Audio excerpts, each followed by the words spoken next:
This month on This Sacred Life, I'm happy to share an interview that I did earlier this year with a wonderful friend and client, Sarah Weiss, for the Earth, Love, Spirit podcast. This time I'm on the other side of the mic and Sarah is graciously interviewing me. I hope you enjoy our conversation and be sure to check out the Earth, Love, Spirit podcast and add it to your playlist. Enjoy. Today on the Earth, Love, Spirit podcast, Shann Vander Leek, the transformation goddess, joins us. She is a best-selling author, podcast coach, and voiceover talent. She is host of This Sacred Life and co-host of the award-winning Anxiety Slayer podcast. Shann loves to teach women to walk in beauty with the strength, courage, and pleasure of reclaiming their voices and feminine sovereignty. This goddess shines. Welcome, Shann. Thank you, Sarah. It's a pleasure to be here with you today. Before your podcast, I was compelled to go outside and bring in a huge bunch of the cherry blossoms that I still have on some trees.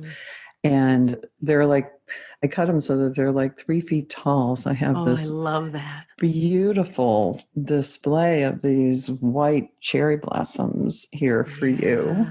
Oh, that's fantastic. And you know, where I live, we're the cherry capital of the world or of the country. Really? Anyway. Yeah. So I know exactly what's in your vase and deep bow to those beauties. So I have a theme for this cluster of podcasts, and it's living into your wisdom. Nice. I want to kind of bring out the ways you have moved through your life and how you continually move into living into your wisdom, that it's not something that has an end date on it. Right. And it has all kinds of cycles and permutations implied in it if you're really living into your wisdom. And so I'm hoping to inspire people to cultivate and appreciate the time and patience and perseverance it takes to truly do that. Yeah, right? Right. Patience is not a Western quality. It's definitely something that I am mindful of every day because I am not a patient woman, and so when I have moments of patience, they are celebrated in big ways. Like, oh, look at that! Oh my God, I was patient there. You know, I was right. Yeah. It's like, oh yeah. I mean, I really felt myself slow down. I felt that like I wasn't going after something, and I actually let it unfold. Yeah, it's really something, and it's a gift. It's a gift, and it is patience and flexibility are right at the top for me as reminders of just how important they are. So, all right, let's pause a moment and deepen into our hearts. Calling in all the light beings that are part of our unique divine plan. Thank you for your guidance, wisdom, love, and protection. We feel you more and more every day as we learn how to tap in and receive fully. Thank you for helping us expand our heart, ground more deeply, and embody our truth. We pray for more ease, grace, patience, harmony, play, and abundance. We pray for our ancestors, for all of our future generations, for our collective awakening, for our collective healing. And we pray for Mother Earth. Thank you for being here with us now and eternally. Thank you for helping us remember our sacred mission. And thank you for all of the magic and miracles in our lives. Aho. Aho. Thank you, Shann. As you were saying your invocation to bring us into the sacred space, there was a downpouring of incredible light that was coming through you and through your heart out to our listeners as I was looking at you on the spiritual plane while I'm listening to you on the physical plane. And so your blessing was a real blessing. Yes. So today on the Earth, Love, Spirit podcast, Shann and I will be discussing how we live into our wisdom. What does it mean to live into your wisdom? You know, we speak about a higher being, we speak about our heart centers, we speak about grounding with Mother Earth. And then when it all comes down to it, it comes down to living your life day by day and opening, allowing, figuring out how minute by minute we can bring through the highest and most beautiful aspects of our consciousness into our life. And I think people in our culture tend to want to be able to do that in a minute, in 5 minutes, or in a 3-hour workshop. But when it comes down to it, it's walking minute by minute through our lives, being very aware. And Shann has been a goddess priestess in the spiritual world for several years, and she has brought her wisdom directly to us through her podcast. And I would like her to share with us today what it's like to actually live into your wisdom. What does it take? Shann, can you start us off with maybe a time in your life when you had to make a decision to follow along with the crowd or follow your heart? There are so many different pathways I could take to answer this question, but I'll start with the first, and that is I almost died during childbirth.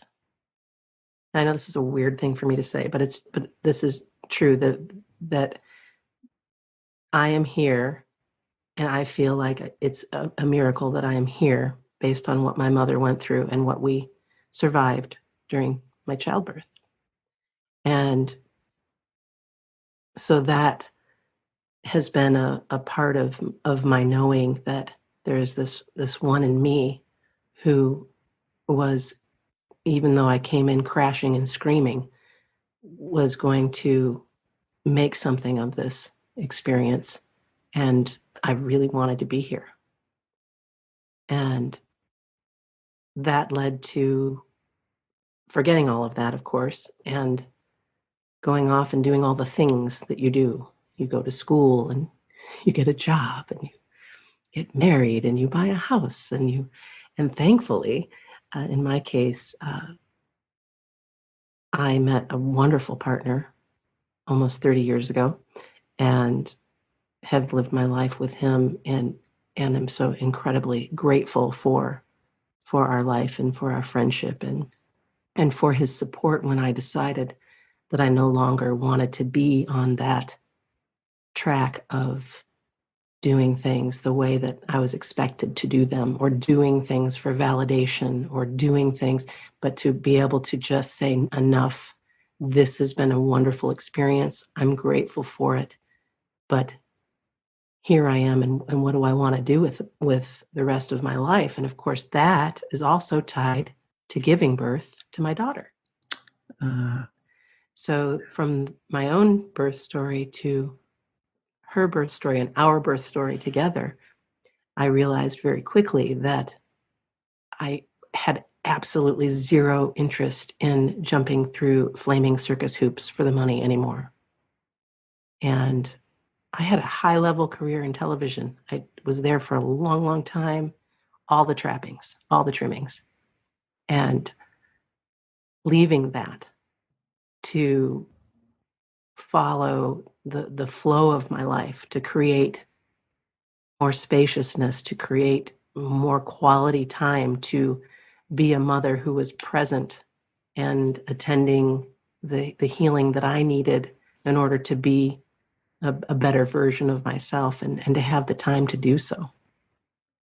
I mean, there's so much more than that, but we'll leave it there for now.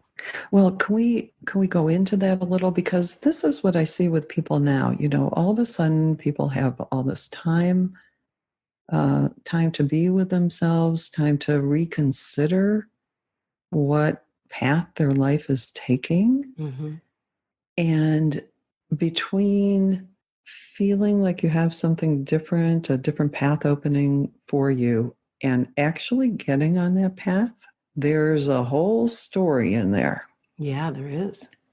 And that seems to be almost the agonizing part, where we struggle with listening, sensing, not even having the clarity maybe of what we want to do, and how we bounce through life, kind of bounce off the walls almost, because we don't know what we're doing. And maybe there's some fine points in there that you can share with us that might be helpful for people to relate to. Sure, I'd love to. Or it would be guidance for them. Yeah. Well, when I started my career in coaching, it was all about transition coaching, and and so there are 4 stages to every transition. You can apply this to anything. And the very first stage is being uncomfortable, not being happy in your own skin, maybe not knowing what's going on, but a change is coming. And it's not for the faint of heart, for sure. And it's one of the reasons why so many people stay stuck or stay doing what they've always done. But when you allow yourself to just really get quiet and go in and inquire, you will start to learn how to better care for yourself and what it is that you need in that moment. And so this isn't this is this time of, sometimes it can be shocking. And then that kind of moves into the next part of the going internal, which it just automatically leads you there. This isn't a time to start new things. This isn't a time to be out pushing yourself beyond your limits. This is really a time to pull in, go in. This is a time to journal and be in nature and allow yourself the unfolding that you need to get clear about what this may or may not look like. And I was doing all of this back when I knew I had to leave my career, and I knew I couldn't leave it overnight. And so there was a kind of a straddling of 2 worlds while that was going on. And in that second phase, you get to a point where you feel like you're ready to go to step 3 or to move into this new space of exploration. And this is my favorite part, because then you start to see, oh, what might this look like? Or I wonder if I could do this, or boy, that might suit me, or this.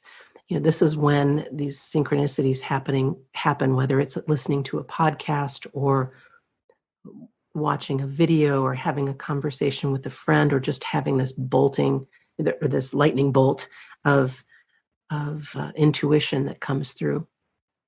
And you start to feel like there's this possibility, this potential. This is when you start to set dates and make changes and find the courage to make the change, to make the transition.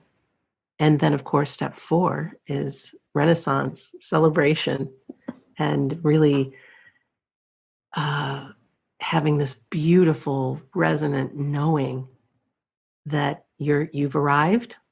And of course, we don't get to stay in this phase or stage forever. This cycle continues to repeat itself in different spaces in your life, but you can really have that gorgeous knowing that, I can do this. I know what to look for. I know how to care for myself through each stage of the transition. And I can be sweet with myself and know that I'm not going to stay in this discomfort. Every cycle has to do with how long we're willing to be uncomfortable, right? Unfortunately, there are a lot of people who are willing to stay in pain, in their pain body. But for those who get that push, who embrace, accept, receive that miracle, that knowing, you get to continue moving forward. And sometimes if you don't make the choice, well, we know what happens. The universe will make it for you, right? Right. So those are the steps that I would have our listeners consider today. Beautiful, especially the focus on the part that's uncomfortable. Mm. There's so much focus on everything looking so good in everyone's lives and how you present yourself to the world, that when this discomfort comes up, things start to get awkward. You feel like I'm all elbows and moving through the world in a difficult way. And in a way, there's this self-blame and self-critical voice that says, oh, you're doing this all wrong. So to get the permission to understand that discomfort is the first signal that something's opening for you, Mm-hmm. is the gift of what you're sharing with the people today, with the listeners. Yeah. So I think humor is also something I need to bring forward as well, to find the humor in the situation. Because I remember when I was making this decision, it felt like the biggest decision I was ever making in my entire life. It was just so big, so heavy. And I had a friend who just reminded me about how funny some of what was going on in the workplace that I was in. There was a regime change, and they made it very easy for me to leave because I had complete freedom for almost the entire time I was there until this change. And then it became, everything under a microscope. And I don't perform well in that. And I was responsible for millions of dollars of revenue. So, as the microscopes kept coming out, as the magnifying glass kept coming out, I could start to see some of the humor in all of it. It was just ridiculous. And as soon as I could see that and feel that and sense that and know that, it changed everything. I could continue to do what I needed to do for the length of time I needed to do it and move on and not feel like everything was just so important, so incredibly heavy. And anyway, it was humor is always a wonderful friend. So, were finances one of the things that you were struggling with? Because that's very often what I hear from people. Well, I can't afford to make this change. Yeah. So it wasn't that I couldn't afford to make the change. It was, how am I going to continue to live the way that I want to live, which this career has allowed me to do. I mean, and to be living in my dream home and living in the village of Sutton's Bay and walking to Lake Michigan and all of the things. So what I had to get really clear about of what was important to me and what was easy to fall away, and then to understand it. And there was some arrogance in there as well, Sarah. I thought, I was very successful, always had been. I just figured I'd just, step right into the flow of that on my own, and which was just hilarious. A couple years later, sitting with my financial planner going, oh my God, I was so arrogant. What was I thinking? But the good news was I took the time to plan and deal and refinance properties and move money, and I did all the things to prepare myself the best way I could. But I was in a position where all of a sudden I had a car payment that I never had, and an insurance payment that I never had, and gasoline that I had to pay for and no expense account and no travel, blah, blah, blah. Right. So I had to just get really, really, really clear about what was important to me, and to be okay with what was going to unfold. And, here we are, 13 years later, and And I'm so incredibly happy for having made the decision and even experiencing some of the tougher times that came when even the best laid plans, because all this went down, and then the economy tanked, just fell on its ass right after I made the decision. Of course. Well, of course, here we are. Show me what you got now, Shann. Mm-hmm. What was the risk for you? Was it your image, what you thought of yourself? What was the risk that you were taking? If it wasn't so much financial and you were very grounded and planful about that, what was the real risk? I think that the real risk was just not knowing what was going to happen, of taking the leap and knowing that there was no guarantee that I would succeed. And what would that look like if I didn't? Because up until that point, I didn't really know. I just knew how to kick ass and take names, make money, just, so I think I remember feeling very, very discombobulated after leaving, because I had so much of my identity wrapped up in that position. Mm-hmm. And so it took some time, but that's when I decided, I need to practice yoga and become a yoga teacher. The identity part was the trick, because I had so much wrapped up in who I had become through my career. And I realized very quickly that I needed to get back in my body. Didn't realize I was out of it, and start practicing yoga, which led to yoga teacher training, which led to teaching yoga and more breath work, and really got me on the path of accepting and rekindling the divine feminine, because I had completely kicked the feminine part of me to the curb, and so much masculine. And now I have a beautiful balance of both. But at the time, it was, take the tests. Are you more masculine or yeah, masculine, of course.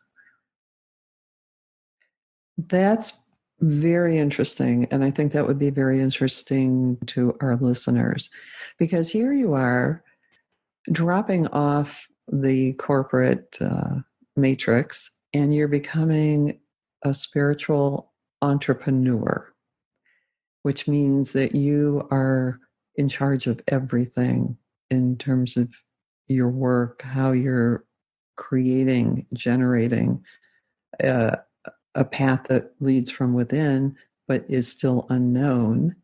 Mm-hmm. And in those cases, there's the part of us that wants to take control and manage and create in a way that is very masculine. And how do we let that allowing part, that spaciousness of the feminine, to come in and actually breathe through those scary moments? With practice. In the beginning, I just think of the courses that I wrote in my first book, and the way that I wanted to market, and the way, because, again, I had that sales and marketing and promotion and television. So I already had all that kind of built in, which has been a gift for sure. However, what I realized was that, as buttoned up as I wanted to be, or is hitting all the marks, the check marks and all the boxes and whatever, it wasn't going to work if it was coming again from that place of being buttoned up.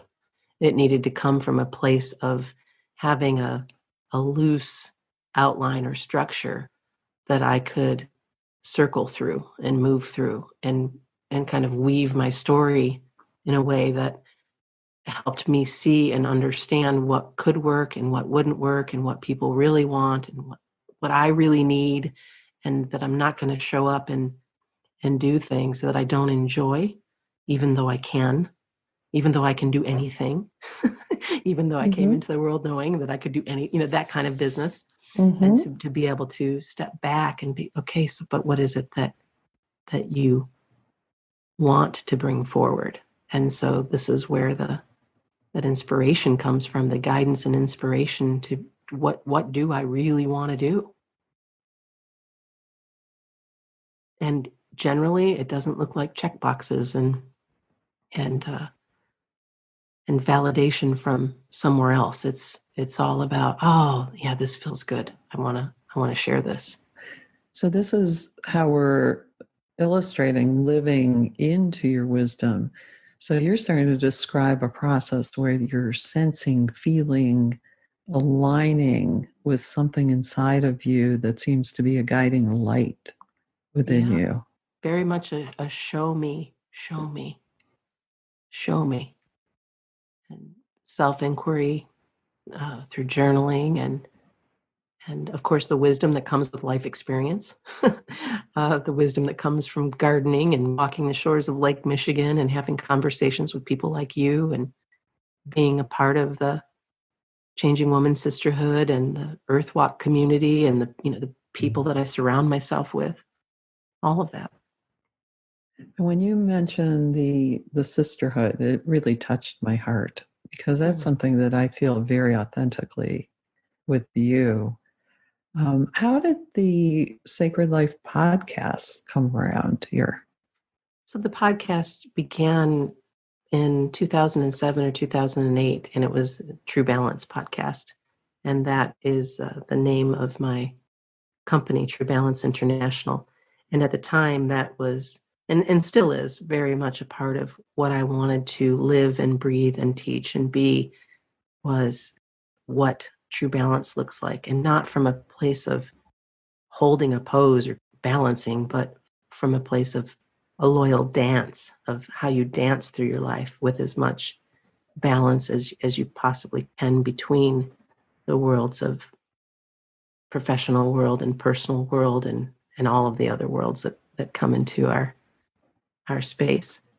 And then that morphed into Transformation Goddess, and then that morphed into this sacred life, because this sacred life is, I feel like the day-to-day choices that I'm making and the way that I'm showing up and the way that I want to continue to move through the world and the way that I want to help other women share their voices and stories of feminine sovereignty, that all falls under this sacred life.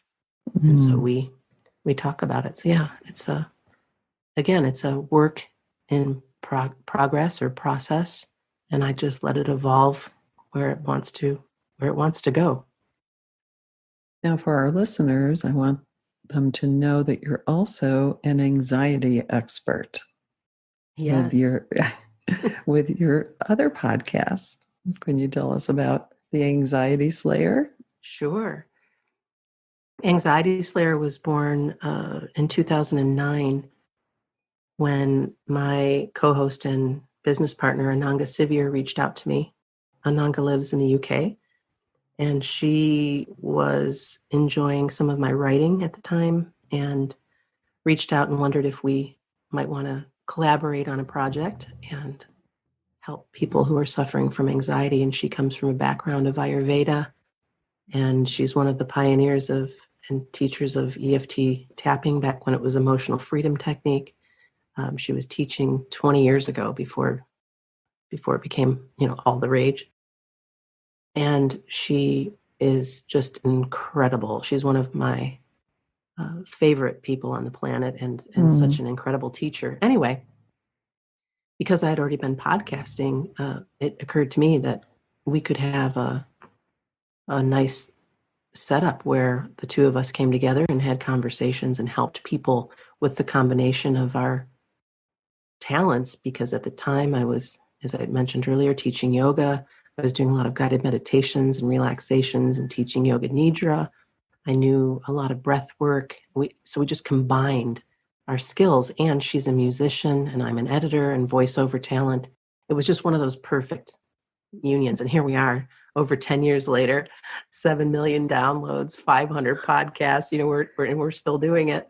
and we're still helping people and showing up and supporting our listeners to with the tools that they need, the resources that they need, and all of the love and support to take action and move through the anxiety that they suffer, the stress, the PTSD, whatever it is that they're dealing with. And we help them do that. And we've been doing that for a long time and will continue for a long time to come. Well, they're perfect compliments, because if you're someone who's beginning to live your sacred life, and as we all know, when we start to delve inside and contact the sacred part of us, there's aspects of ourselves that show up for detoxing, for releasing, and that can be a little scary and anxiety producing. And so to offer both both podcasts of great wisdom makes a good pairing on every level for your listeners. Oh, thank you. If you were to offer some of your experience and wisdom about how to actually follow, really take that first step, what would you say to people? The first step for what? Oh, sorry. If Okay, good question.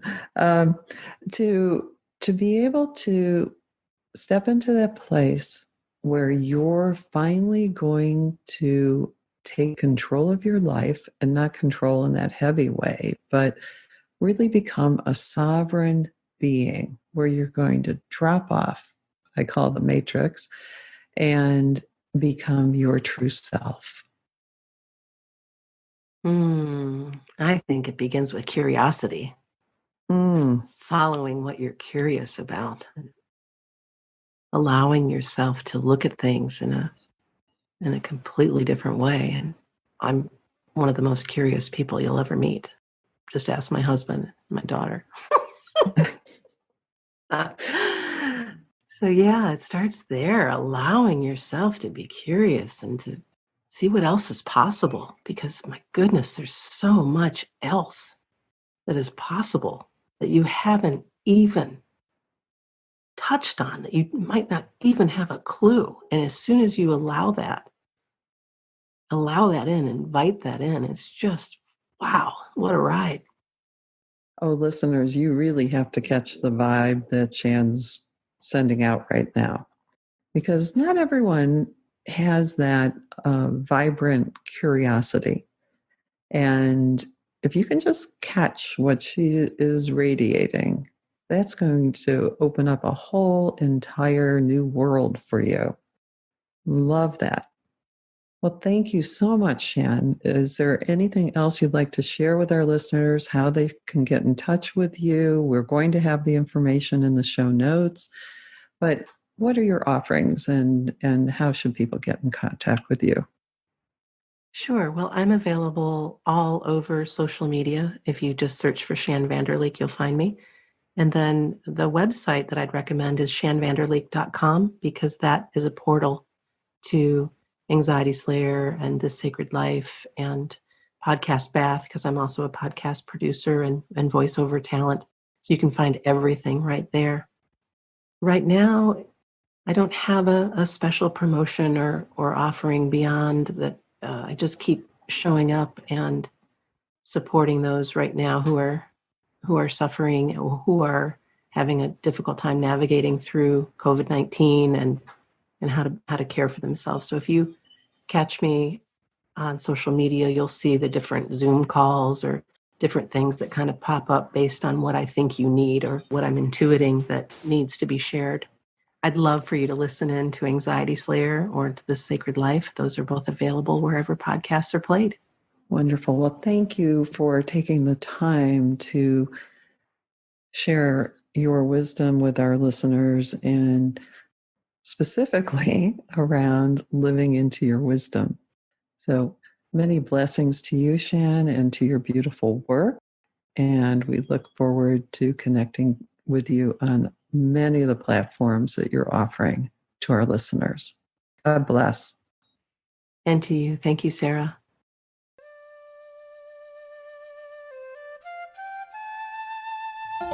Thanks for listening to This Sacred Life. If you enjoyed today's episode and love this podcast, would you please take a moment and leave me some ratings and reviews wherever you listen in?